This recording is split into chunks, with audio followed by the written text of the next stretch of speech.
Motivational world में आपका welcome है दोस्तों। मेरी आवाज़ ही पहचान है मेरी, कहने वाली लता मंगेशकर जी, जिन्हें हम क्वीन ऑफ मेलोडी स्वर कोकिला के नाम से जानते हैं। आज 6 फरवरी 2022 को उनका निधन हो गया, जिससे आज पूरा देश शोक में डूबा है। क्वीन ऑफ मेलोडी का जन्म 28 सितंबर 1929 ईस्वी को हुआ था।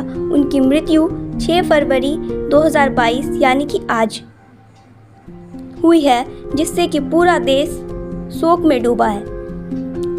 तो आज हम उन्हीं के बारे में इस वीडियो में बात करेंगे। लता मंगेशकर का जन्म 28 सितंबर 1929 को मध्य प्रदेश के इंदौर में हुआ। उनके पिता दीनानाथ मंगेशकर एक कुशल रंगमंचीय गायक थे। दीनानाथ जी ने लता को तब से संगीत सिखाना शुरू किया जब वे 5 साल की थी। उनके साथ उनकी बहनें आशा, उषा और मीना भी सीखा करती थी। लता मंगेशकर का पहला नाम हेमा था, मगर जन्म के 5 साल बाद माता पिता ने इनका नाम लता रख दिया था। लता ने 5 साल की उम्र में संगीत सीखना शुरू किया था। दीनानाथ उनके पिता के साथ साथ गुरु भी थे।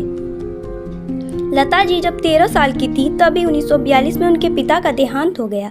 उनके देहांत के बाद परिवार की सारी जिम्मेदारियां लता मंगेशकर पर आ गई। सबकी जिम्मेदारी खुद पर देख उन्होंने शादी का ख्याल दिमाग से निकाल दिया। लता ने 5 साल की छोटी उम्र में पहली बार एक नाटक में अभिनय किया। इसके बाद 14 वर्ष की उम्र में लता फिल्मों में हीरो या हीरोइन की बहन का रोल अदा किया करती थी। लेकिन लता की दिलचस्पी तो संगीत में ही थी, तो उन्होंने संगीत सीखना जारी रखा। आपको जानकर हैरानी होगी, लेकिन ये सच है कि लता केवल एक ही दिन के लिए स्कूल गई थी। दरअसल लता पहली बार अपनी छोटी बहन आशा भोसले के साथ स्कूल गई। दोनों को देख अध्यापक ने आशा भोसले को स्कूल से निकाल दिया। टीचर ने कहा दोनों को अलग अलग फीस देनी होगी, जिसके बाद लता ने स्कूल जाना छोड़ दिया।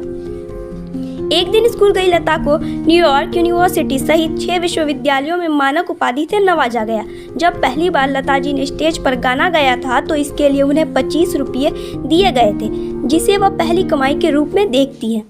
लता मंगेशकर फिल्म इंडस्ट्री की पहली महिला है जिन्हें भारत रत्न और दादा साहब फाल्के पुरस्कार प्राप्त हुआ। साल 1974 में लता मंगेशकर को दुनिया में सबसे अधिक गीत गाने का रिकॉर्ड बनाया था। इसे गिनीज वर्ल्ड रिकॉर्ड में भी दर्ज किया गया है।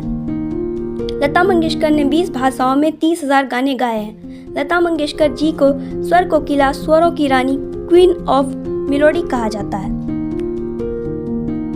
भारत रत्न और स्वर कोकिला लता मंगेशकर का मुंबई के शिवाजी पार्क में पूरे राजकीय सम्मान के साथ अंतिम संस्कार किया गया।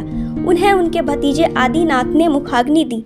भले ही आज वह हमारे बीच नहीं रही, लेकिन स्वर कोकिला का स्वर हमेशा उन्हें अमर रखेगा। Thanks for watching video guys.